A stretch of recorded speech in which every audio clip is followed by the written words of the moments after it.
Right, let's now focus on the El Nino rains. We have been talking about them for the last couple of weeks. The Meteorological Department has been giving warnings and advice. And now anxious Nairobi residents await the first drops of rain tonight. As according to the weatherman, it is D-Day for the start of El Nino. And the Nairobi County government is working overtime to put measures in place to counter the effects of El Nino. Our reporter Murimi Mwangi found out just how far they have gone. Here is his report. The rush against time in preparation for the wrath of Mother Nature, which the weatherman says is likely to turn the city under the sun into a flood zone once more. For the better part of this week, there has been a beehive of activity at Nairobi's South Sea Estate.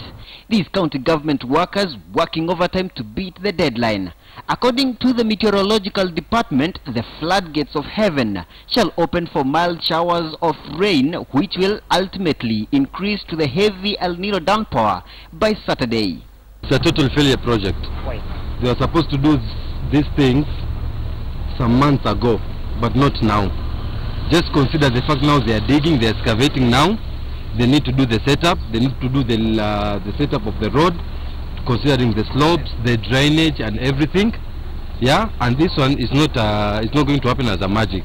But still, some here are optimistic that the drainage system will be repaired in time to save them from the anticipated destructive effects of the El Nino, especially among residents who still remember the havoc wreaked by the floods here earlier this year.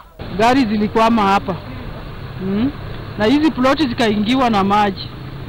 Watoto wakahamishwa.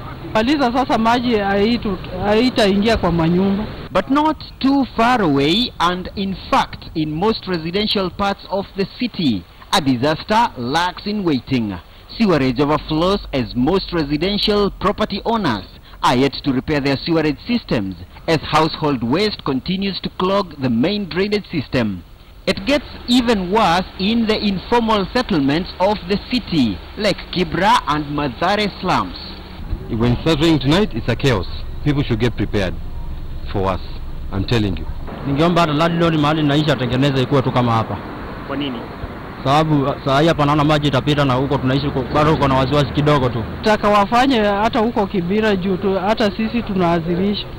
But tired of waiting for the government's help, this private developer from Imara Daima section of Eastlands in Nairobi has made the impending floods along this stretch of Mombasa Road his personal business and hired a contractor to repair the drainage system beside his business along the highway. This area you see here, when it rains, becomes like a lake because the drainage here was put up in 1986. So we have now decided to redo the drainage along the road, and also from the property inside there is a new line coming from inside there into the drainage there. Maji itapita mzuri, tumewekea karifati itakuwa inapita vizuri, zaidi hakuna kuharibika, itaharibika. I'm not charging the tenants at all. I'm doing this to deal with the Nino threat and also as an improvement to the property to keep the tenants comfortable. But just across the highway, this is the march the Nairobi County government had done by close of business today in readiness for the El Nino here. Perhaps a cause for concern among residents here. The heavy downpour is set to start in the city a few hours from now is what the weatherman says ought to be of greatest concern, not only to Kenyans but to the authorities here. But as Mother Nature prepares to open the floodgates of heaven for that heavy shower, the question in the minds of many Kenyans is whether such projects have come in time to protect them from the aftermath of the El Nino. Murimi Mwangi, KTN News, Nairobi.